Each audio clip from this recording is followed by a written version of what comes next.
RHS RHS में के गर्ने भन्दा यो जुन ठ यो टाउकेलाई लिने 1 plus sine del minus cos del whole square plus 1 minus sine del plus cos del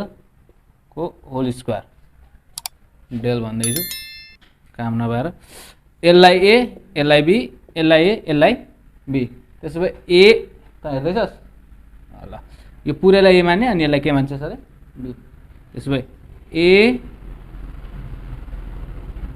square minus 2 a b plus b square अनि यसलाई पनि सेम त्यही गर्ने है a square plus 2 a b plus b square अब यति भइसकेपछि यसलाई फेरि फर्मुलामा लैजाने a square plus 2 a b plus b square minus यसलाई मल्टिप्लाई गर्नु पर्यो 2 कस अनि माइनस प्लस माइनस अनि त्यसपछि 2 cos del dot sine del ल प्लस कस स्क्वायर डेल अब यसलाई फेरि फर्मुलामा लैजाने 1 square minus 2 sine del plus sine square यो अनि प्लस यसले फेरि यसलाई मल्टिप्लाई 2 कस र साइन अनि माइनस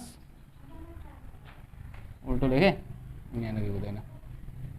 माइनस 2 साइन अनि कस प्लस कस स्क्वायर यो भयो अब यहाँनिर के खोज्नु पर्यो भन्दा कस स्क्वायरसँग साइन स्क्वायर कुनै छ कि छैन जस्तै यो र यो सेम छ नि कहाँको सेम छ एउटा साइन छ एउटा कस छ यसलाई र यसलाई के गर्ने भन्दा एक ठाउँमा लैजाने त्यसो भए 1 स्क्वायर र 1 स्क्वायर यिनीहरू दुईटालाई जोडेर कति आउँछ 2 अब यो साइन स्क्वायर र यो कस स्क्वायरलाई केले गर्ने भन्दा एक ठाउँमा लैजाने sine square del plus cos square del plus अनि यसलाई पनि फेरि के गर्ने योलाई र यसलाई पनि सेम त्यसरी नै गर्न पाइयो त्यसो भए sine square del plus cos square del अनि त्यसपछि यो जुन छ नि यो र कहाँ गयो यो सेम छ प्लस माइनस छ नि काट्न पाइयो अनि यो र यो अर्को पनि कहाँ छ सेम हुनुपर्ने हो हेरेन रहेछ त्यसो भए त्यसलाई के गर्ने माइनस 4 साइन डट कस यो भयो कुनै टर्म छोडेँ मैले त्यहाँनिर यो टर्म छोडेँ ल अब छैन यति भइसकेपछि अब